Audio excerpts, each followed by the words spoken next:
सलाम दोस्तों, इस एपिसोड को शुरू करने से पहले मैं आपको एक छोटी सी वार्निंग दे दूं।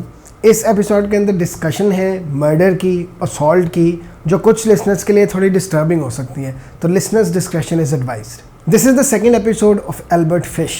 अब एल्बर्ट फिश को अगर हम उससे पूछें कि उसको किन किन नामों से जाना जा सकता है, तो वो कहेगा एक हाउस पेंटर, एक फैमिली मैन या एक क्रिश्चियन। लेकिन उसके क्राइम्स को देखते हुए जो लोगों ने, सोसाइटी ने उसको नाम दिया, वो था werewolf of Asteria, the Brooklyn vampire और द बुगीमैन। दिखने में जो बिल्कुल एक काइंड सा ग्रैंडफादर लगता था, अगर उसको हम पास से देखें तो वो एक भेड़िए से कम नहीं था, जो कि आहिस्ता आहिस्ता स्लोली अपने प्रे के पास जाता था और उनको नोच लेता था। और उसके प्रे में ज़्यादातर बच्चे ही होते थे, छोटे बच्चे ही उसका शिकार बनते रहे।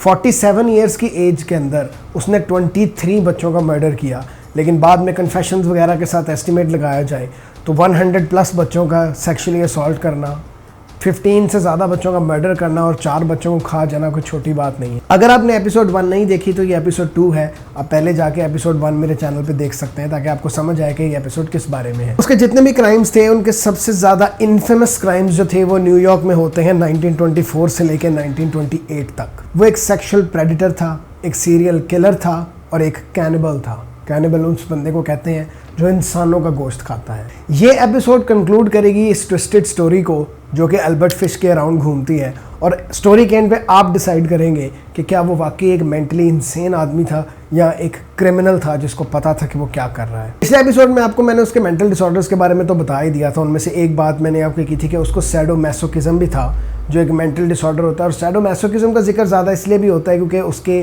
कन्फेशंस के अंदर हमें ये पता चलता है कि वो बहुत अजीबोगरीब और गंदी हरकतें भी करता रहा है, जैसे अपना यूरिन को पी जाना, अपने फीसिस खा जाना, और इन सारा, और ये सब कुछ वो करता था ड्यूरिंग टेकिंग सेक्सुअल प्लेजर। तो इससे साफ जाहिर होता है कि सैडोमैसोकिज्म का पेशेंट तो वो बिल्कुल था। पिछले एपिसोड में मैंने आपको एक स्टोरी सुनाई थी एक बच्चे की, जिसका नाम था फ्रांसिस मैकडोनाल्ड। फ्रांसिस मैकडोनाल्ड के बाद जो उसका अगला शिकार था वो बच्चा था बिली गैफनी।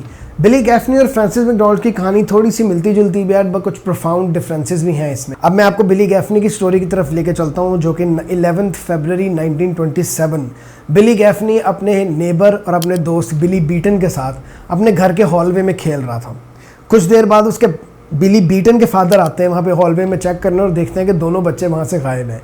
वो पूरा घर छान मारते हैं, बच्चे नहीं मिलते। वो बाहर जाता है जब उसका बाप, तो उसको सिर्फ अपना बेटा बिली बीटन मिलता है, लेकिन बिली गैफनी वहाँ से गायब होता है। बाप जब उससे पूछता है बिली बीटन से कि बिली गैफनी कहाँ है, तो वो उसको अजीब सा जवाब देता है, the boogie man took him, कि उसको बूगी मैन ले गया। अब बिली बीटन उस टाइम 3 साल का था, तो ऑब्वियसली उसके बाप ने उसकी इस बात को नहीं माना, लेकिन बिली गैफनी उसके बाद घर वापस नहीं आया। ये वाला पर्टिकुलर क्राइम भी जिसके बारे में मैं आपको बता रहा हूँ, ये क्राइम भी पकड़ा नहीं गया था, पुलिस उसको पकड़ नहीं पाई थी। ये क्राइम भी उसने कन्फेस ही किया था, और अपनी कन्फेशन में ही इस सारी स्टोरी का हमें पता चलता है। अब बिली गैफनी जो था वो भी, जैसे मैंने आपको पिछले एपिसोड में बताया था, कि वो हमेशा गरीब नेबरहुड्स को टारगेट करता था और गरीब बच्चों को टारगेट करता था। और पूछने पर उसने बताया कि ज़्यादा मेस क्रिएट नहीं होती, ज़्यादा हल्ला नहीं मचता अगर कोई गरीब बच्चा उठता है तो इट्स वेरी सेफ और इट्स वेरी लेस मेसी। तो ईजी होता है बच्चों को, गरीब बच्चों को टारगेट करना। अब बिली गैफनी की स्टोरी हम जब स्टार्ट करते हैं तो ये देखते हैं कि बिली गैफनी जब गायब हो जाता है तो ऑब्वियसली उसके पुलिस वगैरह के पेरेंट्स उसको, पुलिस वगैरह को रिपोर्ट करते हैं, तो वो बिली गैफनी का कोई अता पता नहीं मिलता। अब पुलिस इन्वेस्टिगेशन में पता चलता है कि ट्रॉली कंडक्टर एक पुलिस वाले को बताता है कि हाँ, मैंने एक छोटे बच्चे को एक बूढ़े आदमी के साथ हमारी ट्रॉली में बैठते देखा था, और वो सारे रास्ते बच्चा जो है वो रोता जा रहा। बाद में ये बात जो मोटरमैन था, ट्रॉली चलाने वाला, उसने भी कंफर्म की कि हाँ, मैंने भी ये बात देखी थी। फ्रांसिस मैकडोनाल्ड और बिली गैफनी की स्टोरी में यही थोड़ा सा फ़र्क है कि फ्रांसिस मैकडोनाल्ड को उसने वहीं किसी वेयर हाउस में न्यूयॉर्क में ही रखा था, लेकिन यहाँ बिली गैफनी के साथ वो न्यूयॉर्क से एस्टोरिया क्वींस पहुंच जाता है, जहां पे उसका एक डंप था, एक बहुत ही सुनसान जगह पे, जहाँ जाके वो बिली गैफनी को रख देता है। पूछने पे कन्फेशन में उसने ये बताया कि मैं इसलिए इस तरह किया मैंने, क्योंकि ये ऑब्वियसली बहुत बड़ा रिस्क था, एक बच्चे को इतनी दूर लेके जाना, बच्चा रो भी रहा था, और 2 विटनेसेस भी पीछे छोड़ गया, एक ट्रॉली कंडक्टर और एक ट्रॉली का ड्राइवर। अगर आपने पिछला एपिसोड अगर आपको याद होगा, तो फ्रांसिस मैकडोनाल्ड्स की जब बॉडी डिसमेंबर करने लगा था वो, तो उसने किसी को आते हुए सुन लिया था और वो वहाँ से भाग गया था, उसकी बॉडी वहीं छुपा के। वो उसने बताया अपनी कन्फेशन में कि मैं नहीं चाहता था कि बिली गैफनी की दफ़ा भी मेरे साथ यही हो, क्योंकि मेरे प्लान में इस तरह मसला आ जाता है। अब बिली गैफनी के साथ जब वो अपने उस डंप पे गया तो उसने उसके साथ किया क्या? उसने सबसे पहले बिली गैफनी के कपड़े उतार दिए सारे, उसको बांध दिया और उसको गैग कर दिया। गैग होता है मुंह के अंदर कोई रुमाल या कोई ऐसी चीज़ दे देना जिससे इंसान चीख नहीं मार सकता। पूरा एक दिन बिली गैफनी, एक छोटा बच्चा, वहाँ पे ऐसे ही बंधा रहा और अपने मुंह में ही वाज गैग्ड और वो वहीं ऐसे खड़ा रहा। 12 घंटे के बाद फिश, एल्बर्ट फिश जो है वो वापस आता है और अपने टूल्स लेके आता है, जिन टूल्स के अंदर एक नेल स्टडेड पैडल, एक अदद नाइफ और एक अदद बेल्ट होती है। अब वो बेल्ट से और दूसरी नाइफ से बच्चे को टॉर्चर करना शुरू करता है और उसको विपिंग करना शुरू करता है। इतने ज़्यादा उसको कोड़े मारता है, इतने ज़्यादा उसको कोड़े मारता है कि उसका खून बहने लग जाता है। उसके बाद वो उस बच्चे के कान काटता है, कान काटने के बाद वो उसकी नाक काटता है, नाक काटने के बाद वो उसका मुंह काटता है, कान से लेके दूसरे कान तक यूँ करके उसका मुंह काटता है। और ये सारी कटिंग करते करते बच्चा जो है वो बहुत ज़्यादा खून बहने की वजह से मर जाता है। अब जब बच्चा मर जाता है तब वो उसकी बॉडी को बुचर करता है, कसाई की तरह उसकी बॉडी काटता है। कुछ स्पेशल पार्ट्स जो सिलेक्ट हो करता है वो अपने पास रखता है और बाकी की सारी बॉडी वो एक थैले के अंदर डाल के उसके अंदर भारी भारी वजनी पत्थर डाल के पानी में फेंक देता है। अब वो जो पीसीज होते हैं वो अपने घर ले जाता है पकाने के लिए, खाने के लिए। और अपनी कन्फेशन में उसने बताया कि मैं बहुत अच्छे तरीके से वो पकाता था। उसके अंदर मैं carrots, onions, turnips, salt and pepper वगैरह डाल के उसे रोस्ट करके खाता था और हर डिफरेंट बॉडी पार्ट की डिफरेंट रेसिपी होती थी जिससे मैं वो खाता था। और उसका कन्फेशन के ये वर्ड्स हैं, उसने कहा था कि its meat was better than any roast turkey I have ever eaten. अब यहाँ पे ये स्टोरी ये भी इम्प्लाई करती है, उसने कन्फेशन में तो ऐसी कोई बात नहीं की, लेकिन यहाँ इम्प्लाई ये ज़रूर होता है कि जो ये बिली गैफनी था ये पहला बच्चा नहीं था जो उसने खाया था, क्योंकि जितने परफेक्टली वो उसको बुचर करके, जितने परफेक्टली उसको पता था कि मैंने कौन कौन से पार्ट्स अपने लिए रखने हैं और जिस तरह उसने डिफरेंट रेसिपीज़ बनाई हुई थी डिफरेंट पार्ट्स के लिए, तो इससे साफ जाहिर होता है कि बिली गैफनी से पहले भी बच्चे थे जो वो खा चुका था। वरना इंसान को फर्स्ट टाइम इतना एक्सपीरियंस कैसे हो सकता है कि कौन सा पार्ट कैसे बनाना है और कैसे खाना है, क्योंकि कुछ पार्ट्स का वो स्ट्यू बनाता था और कुछ पार्ट्स को वो रोस्ट करता था। अब कैनिबलिज्म क्यों? कैनिबलिज्म के पीछे बहुत सी ज़्यादा थेरीज बनी हुई हैं। अगर आप बहुत पीछे चले जाएं तो एंशिएंट सिविलाइजेशंस के अंदर कैनिबलिज्म रहा है, उनका ट्रेडिशन और कल्चर का हिस्सा रहा है। कैनिबलिज्म आज भी एग्जिस्ट करता है, शायद आपको हैरानगी हो ये सुन के, लेकिन कैनिबलिज्म आज भी एग्जिस्ट करता है। कहीं बहुत रेयर है लेकिन कई ट्रेडिशंस, कई कल्चर्स में कैनिबलिज्म आज भी होता है। पापुआ न्यू गिनिया जो एक मुल्क है, उसके एक ट्राइब है जो मरे हुओं को कंज्यूम कर लेती है ताकि रूह को उस बॉडी से निजात मिल जाए। एक और ट्रेडिशन और कल्चर के मुताबिक हमें ये भी सुनने को मिलता है कि अगर किसी बंदे के ऊपर शक हो किसी को कि इसके ऊपर डिमोनिक पोजेशन है या इस आदमी के अंदर जिन आ गया हुआ है, तो उसको भी वो खा लेते हैं, उस जिन से बदला नहीं, लेकिन उसको मार के तो कंज्यूम कर लिया जाता है। और एक और मज़े की बात आपको बताऊँ, काफ़ी ज़्यादा मुल्कों में कैनिबलिज्म को ना साइकोलॉजिकल डिसऑर्डर माना जाता है और ना ही क्राइम माना जाता है। अब ये बात बहुत अजीब लगती है कि कैनिबलिज्म जैसा हॉरिफिक एक्ट क्राइम क्यों नहीं है। अब मसला ये है कि क्राइम इसलिए नहीं क्योंकि कैनिबलिज्म करने से पहले आपको दो काम करने पड़ते हैं। एक तो आपको मर्डर करना पड़ता है, या अगर वो पहले ही मर चुका है तो आपको कॉर्प्स डेसिक्रेशन करनी पड़ती है, जिसको एक मुर्दा की तौहीन कहना या मुर्दा के साथ छेड़छाड़ करना कहा जा सकता है। अब ये दोनों चीज़ें ऑलरेडी क्राइम है तो कैनिबलिज्म इससे अगला पॉइंट आ जाता है। तो काफ़ी ज़्यादा मुल्कों में, काफ़ी ज़्यादा शहरों में कैनिबलिज्म का कोई लॉ नहीं है, कैनिबलिज्म क्राइम नहीं है। पाकिस्तान में भी एक मामला ऐसे हुआ था जिसमें कब्रों से निकाल के मुर्दों को खाया जाता था। तो पाकिस्तान के लॉ में कोई एक्ट, कोई सेक्शन नहीं उन्हें मिला था कि उनको लगा के उस पर उनको सज़ा दी जाए, तो फिर उन्होंने उस पर वही लॉ लगाया था कि उन्होंने एक मुर्दा की बेहुरमती की है, which is a crime. America की एक स्टेट है इडाहो, जहाँ पे वाकई कैनिबलिज्म एक स्टैट्यूटरी लॉ के तहत क्राइम है। एल्बर्ट फिश के बारे में रिपोर्ट्स हमें बताती हैं कि वो कैनिबलिज्म से ऑब्सेस था। वो बहुत ज़्यादा कहानियाँ, एडगर एलन पो की भी कहानियाँ पढ़ता था जिसके अंदर कैनिबलिज्म होता था। वो एक जर्मन कैनिबल था, एक सीरियल किलर ही था, वो भी फ्रिट्ज हार्मन। वो उसके आर्टिकल्स, न्यूज़ आर्टिकल्स भी जमा कर रखता था जिसके अंदर उसकी स्टोरी लिखी होती थी कि उसने कैसे कैसे कैनिबलिज्म करके कैसे कैसे लोगों को खाया है। और उसका भाई जो था एल्बर्ट फिश का, वो नेवी में था और वो बताता था कि नेवी में जब हम सफ़र करते थे, दूर दराज ट्राइब्स में जाते थे, तो हमें ऐसी ट्राइब्स मिलती थी जहाँ पे लोग जो हैं वो ह्यूमन फ्लैश खाना पड़ता है उन्हें सर्वाइव करने के लिए, क्योंकि वहाँ इतनी ज़्यादा भूख है, वहाँ बिल्कुल उनके पास पैसे नहीं है। और कई फैमिलीज़ तो अपने बच्चों को खाने के लिए बेच भी देती हैं कि वो लोग खा लें और उनको थोड़ा सा पैसे दे दें। तो इस तरह की स्टोरीज़ सुन के वो ऑब्सेस्ड हो गया हुआ था कैनिबलिज्म से। लेकिन अगर आप ये सोच रहे होंगे कि यार ये स्टोरीज़ अब हमने भी तो सुन ही ली, अब मुझे कोई सुबह उठ के स्टोरी सुनाएगा कि भाई वो फ़लानी जगह फ़लाने जो लोग हैं वो इंसान खाते हैं, तो क्या मेरा भी दिल करने लग जाएगा कि हाँ यार मैं भी डिनर में आज कोई बच्चा ही खा लेता हूँ। ऐसा नहीं होता। तो एल्बर्ट फिश के साथ ऐसा क्यों हुआ? तो एल्बर्ट फिश का सिर्फ ये मसला नहीं था, एल्बर्ट फिश के साथ और भी बड़े मसाइल थे जिसकी वजह से वो मेंटली डिसऑर्डर या मेंटली इंसेन हरकतें करता था, जैसे मैंने आपको पिछले एपिसोड में भी बताया था। अब सबसे पहले तो बचपन में उसके फादर की डेथ हो गई, उसके फादर की डेथ होने के बाद उसकी माँ ने उसको अबैंडन करके एक अब्यूसिव ऑर्फनेज में भेज दिया। अब अब्यूसिव ऑर्फनेज से बाहर निकला तो उसने शादी की तो उसकी बीवी ने उसको अबैंडन कर दिया। बीवी के अबैंडनमेंट के बाद अब वो इतने ज़्यादा प्रॉब्लम्स के बाद जिन प्रॉब्लम से वो गुजरा है और उसके बाद जो अब्यूजिंग उसको ऑर्फनेज में होती रही है और जितने छोटे होते से ही वो सेक्सुअल एक्साइटमेंट और एक स्ट्रेंज किस्म की सेक्सुअल अर्ज को करता था कि वो अपने आप को मारता था, मास्टरबेट करता हुआ, या अपने अंदर सुइयाँ चुभोता था। तो इससे पता चलता है कि ये ऐसे ही नहीं सुबह उठ के, अब सुबह उठे कुछ भी नहीं है तो आपने कहा कि चलो कैनिबलिज्म कर लेते हैं। इसके पीछे एक बहुत ज़्यादा रीज़न, बहुत स्ट्रॉन्ग रीजंस और बहुत स्ट्रॉन्ग हिस्ट्री होती है। अपनी कन्फेशन में उसने ये भी बताया था कि बच्चों का गोश्त खाने से मुझे सेक्सुअल एक्साइटमेंट भी होती है और साथ साथ मैं बच्चों का गोश्त खाता हूँ और साथ साथ मैं मास्टरबेट करता हूँ। काफ़ी दिनों तक मास्टरबेट करता रहता था जब मैं बच्चों का गोश्त खाता था। तो ये एक बहुत ही अजीब सी अगर आप देखें तो सडिस्टिक सी नेचर का मालिक था एल्बर्ट फिश। और एक और थ्योरी जो है कैनिबलिज्म की, वो ये भी बताती है कि कैनिबलिज्म ज़्यादातर तब भी किया जाता है अगर आप बहुत ज़्यादा डोमिनेंस अपने विक्टिम के ऊपर शो करना चाहते हो कि आप उसको खा ही गए हैं, तो you are dominant over him. तो हो सकता है एल्बर्ट फिश अपने विक्टिम्स के ऊपर डोमिनेंस शो करने के की वजह से भी कैनिबलिज्म करता हो। ये तो बहुत सारे थेरीज हैं, अब एक्चुअल रीज़न क्या थी ये तो एल्बर्ट फिश ही जानता। और अब टाइम आया है द मोस्ट इनफेमस स्टोरी बताने का, और वो स्टोरी है ग्रेस बर्ड की। संडे मई 27, 1928 न्यूयॉर्क टाइम्स में एक आर्टिकल छपता है, एक एड छपती है जो एड रीड करती है कि a young man 18 wishes position in the country, Edward Bird 406 west 15th street, Edward Bird is looking for a job support his family. ये एड जब पब्लिश होती है न्यूयॉर्क टाइम्स के अंदर, एडवर्ड बर्ड जो कि ग्रेस बर्ड का भाई था और ये बर्ड फैमिली थी जिनके नाम के साथ बर्ड लगता था। अब इस एड के पब्लिश होने के बाद अगले दिन ही उनके घर का दरवाज़ा नॉक होता है और एक बहुत ही 3 पीस नेवी कलर के सूट के अंदर एक आदमी खड़ा होता है और वो अपने आप को एज फ्रैंक हावर्ड बताता है कि मेरा नाम फ्रैंक हावर्ड है और मैं आपकी न्यूयॉर्क टाइम्स में ऐड देख के आया हूँ कि आपको जॉब की ज़रूरत है। जब वो अंदर आता है तो वो देखता है कि एडवर्ड बर्ड के साथ उसका एक कज़न भी है और वो दोनों काफ़ी वेल बिल्ट हैं। वो वैसे तो 18 ईयर्स के हैं दोनों, लेकिन वो दिखने में 18 ईयर्स के नहीं लगते। They are very well built और वेरी टॉल।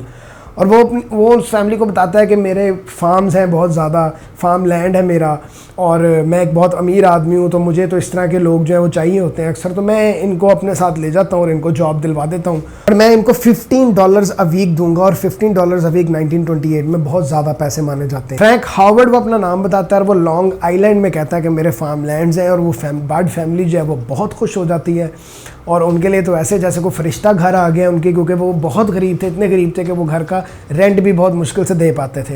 वो बहुत खुश होते हैं और वो कहता है कि मैं अगले दिन आऊँगा और आके इन दोनों बच्चों को ले जाऊँगा और आप इनको जॉब दिलवा दूँगा। तो दे वर वेरी हैप्पी। यहाँ से वो फ्रैंक हावर्ड जो है वो घर से चला जाता है। अब वो फैमिली उसको एक अथॉरिटी फिगर मानने लग जाती है और वो ऐसे ही लगता है जैसे उनके साथ कोई मिरेकल हो गया है, उनके साथ उनकी जैसे कोई दुआ सुनी गई है कि एक ऐसा जनरस आदमी आया और वो आके हमारे 2 बच्चों को ले जाएगा और वो दोनों बच्चों को इतने हैंडसम अमाउंट भी देगा और हमारा घर भी अच्छा सा चल जाएगा। नेक्स्ट संडे जून 3, 1928 दोबारा दरवाज़ा नॉक होता है और जब दरवाज़ा खुलता है तो फ्रैंक हावर्ड ही सामने खड़ा होता है। फैमिली बहुत खुश होती है, फैमिली उसे अंदर इनवाइट करती है। वो कहता है कि मैं उन दोनों बच्चों को लेने आया हूँ, लेकिन उसकी फैमिली से पता चलता है कि वो दोनों बच्चे फ़िलहाल तो बाहर गए हुए हैं। बट वो फैमिली वाले कहते हैं कि आप आएँ हमारे साथ लंच करें, उतनी देर खाना खाएं, उतनी देर तक वो बच्चे भी आ जाएंगे। वो उसको अंदर बुला लेते हैं। अब जब वो अंदर आता है, अंदर आके बैठता है, तो तब एकदम से उसको एक बच्ची नज़र आती है जिसका नाम था ग्रेस बर्ड। वो एक 12 साल की बच्ची थी और वो अपनी चर्च क्लोथ्स के अंदर ही थी। फ्रैंक हावर्ड जब उस बच्ची को देखता है तो अपने पास बुलाता है और अपनी गोद में बिठा लेता है और ऑल ऑफ अ सडन वो ये बताता है कि आज मैं उन दोनों बच्चों को नहीं ले जा सकता क्योंकि मेरी सिस्टर जो है वो एक अपनी बेटी के लिए एक बर्थडे बैश रख रही है, बर्थडे पार्टी रख रही है, तो मुझे उस बर्थडे पार्टी को अटेंड करना है, उसके बाद मैं उन बच्चों को लेके जाऊंगा। ग्रेस बर्ड को कहता है कि मैं चाहता हूँ कि उन बच्चों की पार्टी में ये बच्ची भी जाए तो ये भी इंजॉय करेगी। अब शुरू में तो वो बहुत ऑब्वियसली हेजिटेट करती है फैमिली कि उनकी बच्ची स्ट्रेंजर के साथ कैसे चली जाए, वो उसको प्रॉपर्ली जानते भी नहीं। लेकिन वो उसको ऑफेंड भी नहीं करना चाहते थे, उसको नाराज़ नहीं करना चाहते थे कि कहीं क्योंकि उसने हमारे बच्चों को जॉब देनी है तो कहीं अगर ये गुस्सा कर गया तो हमारे बच्चों की जॉब ना चली जाए। तो वो थोड़ी सी हेजिटेशन के बाद कहते हैं कि ठीक है उसको ले जाएं आप। तो उसको तैयार श्यार करके फ्रैंक हावर्ड के साथ भेज देते हैं। और जब वो बच्ची फ्रैंक हावर्ड के साथ अपार्टमेंट से बाहर निकलती है, when they leave the apartment, she never came back, क्योंकि there was no birthday party, there was no Frank Howard, there was no farm and there was no job। वो Frank Howard नहीं था, वो Albert fish था।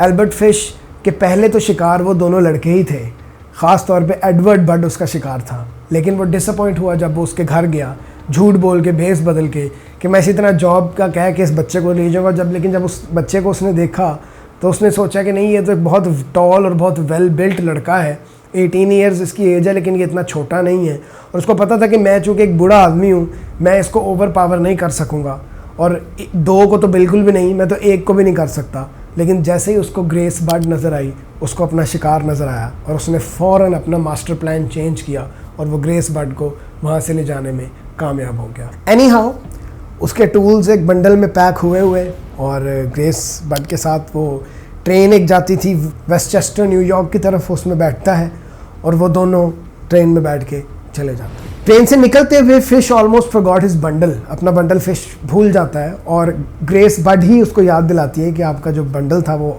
Train के अंदर रह गया, और वही भाग के वो बंडल लेके आती है और उसको पकड़ाती है। वुड्स के करीब एक विस्टेरिया कॉटेज था जो कि एल्बर्ट फिश का ही था। वो उसको वहाँ ले जाता है और ले जाके वो नीचे कुछ वाइल्ड फ्लावर्स लगे होते हैं, तो वो उनको कहता है कि ठीक है तुम ये वाइल्ड फ्लावर्स तोड़ो, मैं ऊपर जा रहा हूँ, जब तक मैं तुम्हें बुलाऊँ ना तुमने ऊपर नहीं आना। अब ये ज़्यादा बेहतर होगा कि अगर हम एल्बर्ट फिश की ज़ुबानी ही सुन लें कि उसने क्या किया था, और ये हमें तब मिला जब उसने ग्रेस बड की मदर को लेटर लिखा था और उस लेटर में सब बताया था कि उसने उसके साथ क्या क्या किया। अपने लेटर में वो लिखता है कि वो बच्ची बाहर ही थी और फ्लावर्स, वाइल्ड फ्लावर्स पिक कर रही थी। मैं ऊपर गया, मैंने अपने सारे कपड़े उतार दिए ताकि उनके ऊपर ब्लड ना लगे, और जब मैं बिल्कुल रेडी था मैंने विंडो से उसको आवाज़ दी कि ऊपर आ जाओ, और मैंने अपने आप को क्लोजेट में छुपा दिया।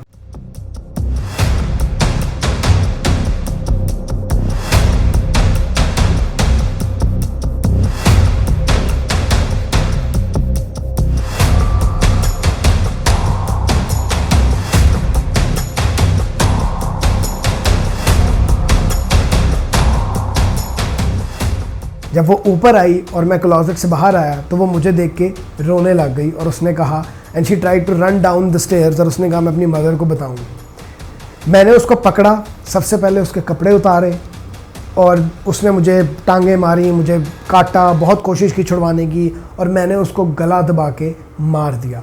उसके बाद मैंने उसको छोटे छोटे पीसीज में काटा ताकि मैं उस मीट को अपने कमरों में ले जा सकूँ, उनको पकाऊँ और खाऊँ। फिर उसने वो लिखता है अपने लेटर में कि how tender and sweet her flesh was roasted in the oven.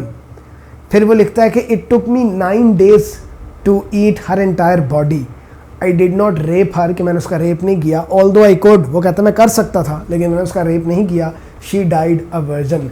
अब आप खुद ही सोचेंगे एक बच्ची जो गुमी हो, उसकी माँ को उसके बारे में ऐसा ख़त मिले तो उसके क्या तासुरात होंगे, और ये किस कदर घिनौनी बात है जो एल्बर्ट फिश ने ग्रेस बड के साथ की। इस बात पे भी वो अरेस्ट नहीं हो सका क्योंकि ज़ाहिरी बात है, मैंने आपको बताया था कि उसको देख के शक भी नहीं हो सकता था कि इतना घिनौना काम एक ऐसा जेंटलमैन भी कर सकता है जो दिखने में बिल्कुल हार्मलेस बूढ़ा आदमी है। हालांकि ऐसा नहीं कि उसके बाद वो अरेस्ट नहीं हुआ, उसके बाद वो कई दफ़ा अरेस्ट हुआ, 3-4 दफ़ा अरेस्ट हुआ, बट वो इन क्राइम्स की वजह से अरेस्ट नहीं हुआ। वो ऑब्सीन लेटर्स लिखता था औरतों को, वो भी उसका एक अजीब ही मसला था, बहुत गंदी गंदी बातें लिख के लेटर्स भेजता था औरतों को, और अक्सर इन बातों पे वो अरेस्ट भी हो जाता था, और अक्सर उसको कभी उसको जेल में रख दिया जाता था और कभी उसको हॉस्पिटल में भेज दिया जाता था, और कई डॉक्टर्स ने उसको चेक भी किया है। उसी में से एक डॉक्टर थे, डॉक्टर वर्दम, जिसकी बात पिछले एपिसोड में मैंने आपको बताई थी, लेकिन थोड़े अरसे बाद उसको छोड़ दिया जाता था, ये क्या कि he is very cooperative and he is harmless, ये किसी को कोई नुकसान नहीं पहुंचा सकता। एक डिटेक्टिव था उस ज़माने में, डिटेक्टिव किंग, तो उसने ठान लिया था कि मैं ये जो बच्चों के मर्डर्स हो रहे हैं और इस तरह सेक्सुअली असॉल्ट हो रहे हैं बच्चे, मैं इसको पकड़ के ही रहूँगा। अब उसका एक मॉडस ऑपरेंडी बड़ा मज़े का था, तरीका काम करने का वो ये था कि वो फेक न्यूज़ पब्लिश करवा देता न्यूज़पेपर्स में, ये बताने के लिए, ये आइडिया देने के लिए क्रिमिनल को कि शायद इनको मेरा पता चल गया। इसी तरह उसने एक फेक न्यूज़ आर्टिकल छपवा दिया न्यूयॉर्क टाइम्स में ये लिख के कि हमें पता लग गया है कि मर्डरर कौन है और बच्चों को गायब कौन कर रहा है और हम विद इन अ वीक उसको पकड़ लेंगे। ये पकड़ने के बाद ही 12 नवंबर 1934 को उस वो लेटर जिसके बारे में मैंने आपको बताया था, जिसमें ग्रेस बड के बारे में लिखा हुआ था, वो उसकी मदर को भेजा और वो लेटर लेके सीधा डिटेक्टिव किंग के पास ही गई। डिटेक्टिव किंग ने उस लेटर की हैंड राइटिंग मैच की एक ऐसे टेलीग्राम के साथ, जो टेलीग्राम उसने पहले भेजा था इनको, एडवर्ड बड की फैमिली को, और उसके बाद करते करते करते वो एल्बर्ट फिश तक पहुंच जाता है और एल्बर्ट फिश को अरेस्ट कर लिया जाता है और इसी अरेस्ट पे वो कन्फेस कर लेता है कि हाँ, ग्रेस बड का मर्डर मैंने ही किया था और वो लेटर भी मैंने ही लिखा था। अब ये कोई बात कंफर्म नहीं है, हम ये इम्प्लाई कर रहे हैं, हम इस बात को कंफर्म नहीं कह सकते कि उसने न्यूज़ आर्टिकल पढ़ने के बाद लेटर इसलिए लिखा था कि वो ये चाहता था कि मैं बता दूं कि मैंने सारा कुछ किया, क्योंकि उसको बहुत शौक था डोमिनेंस का अपने विक्टिम्स के ऊपर। के हो सकता है कि उसने वो आर्टिकल पढ़ लिया और उसको शक हो गया कि वाकई पुलिस को मेरा पता लग गया, तो उसने सोचा कि चलो मैं जल्दी जल्दी लेटर लिख देता हूँ ताकि मैं कहीं अपनी लाइमलाइट ना मिस कर दूँ। यहाँ हो सकता है कि ऐसा ना हुआ और उसने लेटर वैसे ही अपनी डोमिनेंस शो करने के लिए लिखा हो, ये इम्प्लाइड बात है, ये शॉर्ट नहीं है। मार्च 12, 1935 को ट्रायल शुरू होता है और एल्बर्ट फिश को हम ये बात भी इम्प्लाई कर सकते हैं कि बिल्कुल ऐसा नहीं था कि एल्बर्ट फिश ये चाहता था कि ठीक है मैं पकड़ा गया हूँ तो मैं पकड़ा गया और मुझे एग्जीक्यूट कर दिया जाएगा। उसने वहाँ का बेस्ट डिफेंस अटॉर्नी हायर किया था जिनका नाम था जेम्स डेम्पसी, और जेम्स डेम्पसी के पास एक ही प्ली थी, वो था इंसैनिटी प्ली। इंसैनिटी प्ली के बारे में मैं आपको बता देता हूँ कि जब आपको ट्रायल होती है तो ट्रायल के अंदर बहुत से फैक्टर्स देखे जाते हैं। सेंटेंसिंग से पहले बहुत से फैक्टर्स देखे जाते हैं, जैसे मिटिगेटिंग फैक्टर्स होते हैं और एग्रीवेटिंग फैक्टर्स होते हैं।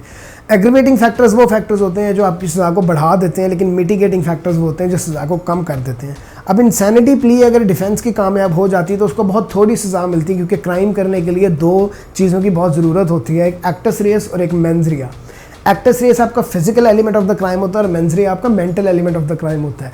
जब तक ये दोनों इकट्ठे साथ ना मिले क्राइम नहीं बनता। जैसे मैं आपको एक एग्जांपल दे देता हूँ कि ऐसे आप सुबह उठे और आपने कहा कि मैंने ABC का आज मर्डर कर देना, आप पिस्टल उठाते हैं और जाके उसको मर्डर करने की नीयत से उसको गोली मार के मर्डर कर देते हैं, तो ये मर्डर है।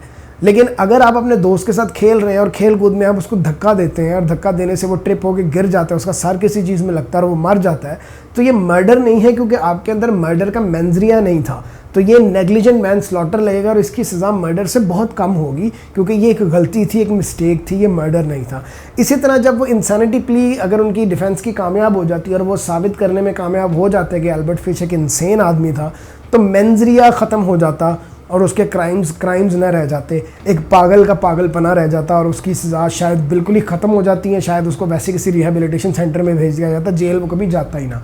अब जो प्रोसिक्यूशन साइड थी वो ये प्रूव करने में कोशिश कर रही थी कि उसको साबित ना होने दिया जाए कि ये इंसेन है, कि इसको साबित ही होने दिया जाए कि ये इंसेन नहीं है। और जितनी भी डॉक्टर वर्दम की चीज़ें मैंने आपको बताई थी पिछले एपिसोड में, वो इसी ट्रायल के दौरान ही उन्होंने चेक किया था, क्योंकि डॉक्टर वर्दम जो थे वो डिफेंस साइड से थे और डिफेंस की यही कोशिश थी कि उन्हें इंसेन एल्बर्ट फिश को इंसेन साबित कर दिया जाए, पागल साबित कर दिया जाए। लेकिन प्रोसिक्यूशन ये कहती थी कि ये पागल नहीं था, ऑल्दो इसको हरकतें इसकी ऐसी थीं जो पागलों वाली होती हैं, लेकिन he was aware, he had the मेंजरिया for the crime. उसको उसकी इंटेंशन पूरी होती थी क्राइम करने की। और एक और मज़े की बात यहाँ पे ये है कि उसने कभी भी ये कन्फेस नहीं किया कि मैंने बच्चों को खाया था। हालांकि जब वो अरेस्ट हुआ था ग्रेस बड के मर्डर पे, जब डिटेक्टिव किंग ने उसको ढूंढ लिया था, तो वो पुलिस को वहाँ लेके भी गया था जहाँ ग्रेस बड के रिमेन्स मिले थे। तो ये बात इम्प्लाई तो की जा सकती है, लेकिन पुलिस ने कभी उसके ऊपर यकीन ही नहीं था किया कि कोई इतना ज़्यादा घिनौना भी हो सकता है कि वो बच्चों को खा ही लेगा। तो ये खाने वाली बात उसने कन्फेस ज़रूर की है, लेकिन ये ट्रायल के अंदर नहीं हुई और ना ही पुलिस ने उससे क्वेश्चन किया। ट्रायल के दौरान उसने कन्फेस किया था अब कि वो अपने आप को नेल स्टडीड पैडल से मारता भी था, और एक्सरे, जैसे मैंने आपको पिछले एपिसोड में बताया था कि एक्सरे ने ये भी बताया था कि उसके अंदर वो अपने आप को नीडल्स भी चुभोता था और वो नीडल्स उसके अंदर थी भी। अगर हम न्यूज़पेपर्स की तरफ देखें तो न्यूज़पेपर्स ने तो उसको पागल ही डिक्लेयर किया था ट्रायल के दौरान, जब आर्टिकल छपे थे कि एक ऐसा बंदा पकड़ा गया है और वो जो बच्चे डिसअपीयर हो रहे थे उनका जो क्रिमिनल था वो पकड़ा गया है। लेकिन न्यूज़पेपर ने उनको यही हेडलाइन दी थी कि ये पागल है, इंसेन है, लेकिन ज्यूरी ने उसको पागल डिक्लेयर नहीं किया। ज्यूरी ने कहा कि ये पागल नहीं है, ये बिल्कुल ठीक है, और उन्होंने उसकी जो ज्यूरी वर्डिक्ट थी वो थी गिल्टी एज चार्ज्ड। और 13 जनवरी 1936 एल्बर्ट फिश को सिंग सिंग प्रिजन न्यूयॉर्क के अंदर इलेक्ट्रिक चेयर पे एग्जीक्यूट कर दिया गया। अब इस स्टोरी के बाद ये आप खुद सोचें कि क्या वो पागल था या क्या वो क्रिमिनल था। मैं मिलूँगा आपसे अगली स्टोरी पे। अल्लाह हाफिज़।